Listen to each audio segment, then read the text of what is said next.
Hi, I'm Dr. Dan Shapiro. I'm a plastic surgeon certified by the American Board of Plastic Surgery, and I've been practicing in the Scottsdale-Paradise Valley area since 1992.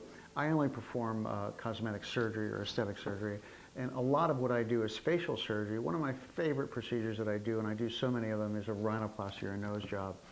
It can be quite frustrating for patients because they come in and they have the nose fixed, and it looks phenomenal when I take the splint the splint off at the week mark, but then the nose swells up, and patients often want to know, how long is my nose going to be swollen, and what can we do about it? The first thing to understand is that there are multiple layers in the nose, whether it being the bone, the cartilage, and the soft tissue. And whenever those tissues are disrupted, either as a first-time rhinoplasty or I do a lot of redo rhinoplasties, that causes swelling. And that swelling is visible because it kind of obliterates or makes the shape of the nose seem not as defined as it was right after surgery. And that swelling gradually goes down. We like to think that swelling goes down and is completed about a year or so.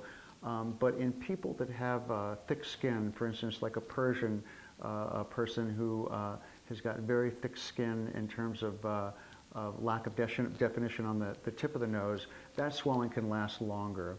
So people want to know, what can we do to make that nose look great like it did right after surgery? And I often will show patients some exercises that one does with their fingers, their thumb and their index finger, to milk out some of the fluid along the dorsum and the tip.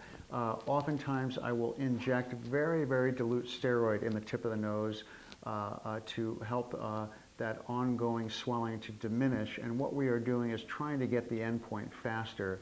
The other thing that we do is occasionally have people put silicone gel sheeting on, or we'll tape their noses at night.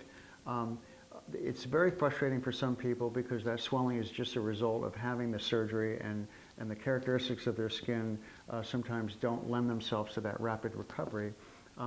But the main thing is to understand that that swelling will go away. There are things that we can do to make it better, but not to rush into the thought that you need to have that nose redone, because you really need to wait about a year or so until we see that swelling go down.